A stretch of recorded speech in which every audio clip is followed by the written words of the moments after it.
Magandang umaga! Kumusta po? Narito po ulit ang update natin para sa lagay ng ating panahon ngayong umaga po ng July 3, 2025. Sa ngayon po ay patuloy pa rin natin na binabantayan ang sama ng panahon na nandito sa loob ng ating area of responsibility at sa ngayon ay nasa silangan na po ng mga isla ng Babuyan Islands about 119 km east ng Camiguin Island.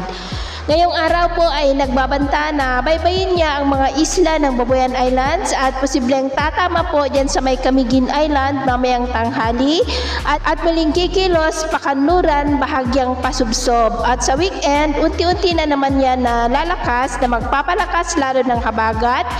Kaya next week po sa lalong paglakas ng bagyo ay asahan din natin ang lalong paglakas ng habagat na siya naman pong magpapaulan dito sa ating bansa kahit na kikilos na po yan papalayo.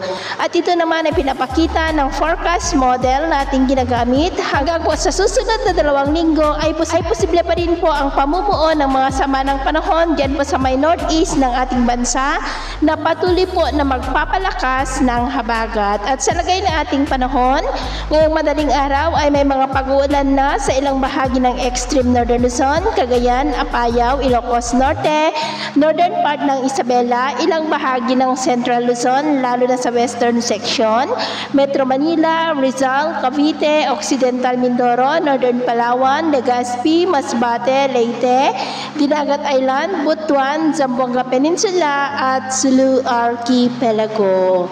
At mamaya po ay sisikat naman ang araw sa malaking bahagi ng ating bansa pero may tsansa pa rin ng cloudy skies with isolated rains sa ilang bahagi ng Cagayan, ilang bahagi ng Isabela, lalo na po sa may northern part, Apayao, Ilocos Region, Central Luzon, Metro Manila, Rizal, Cavite, Nasugbu sa may Batangas, Laguna, Naga, Legazpi, Occidental Mindoro, Antique, Aklan, Iloilo, ilang bahagi ng Palawan, Hinubaan, Baybay at Basilan.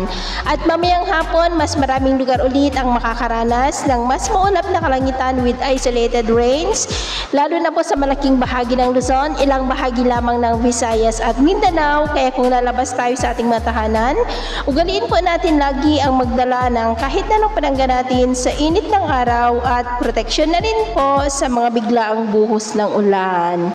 At sa atin naman po mga baybayin, wala naman na po tayong nakataas na namang gale warning signals, pero iba yung pag-iingat lamang po kung papalaot tayo para po mas makaiwas sa mga sakunang pangkaragatan.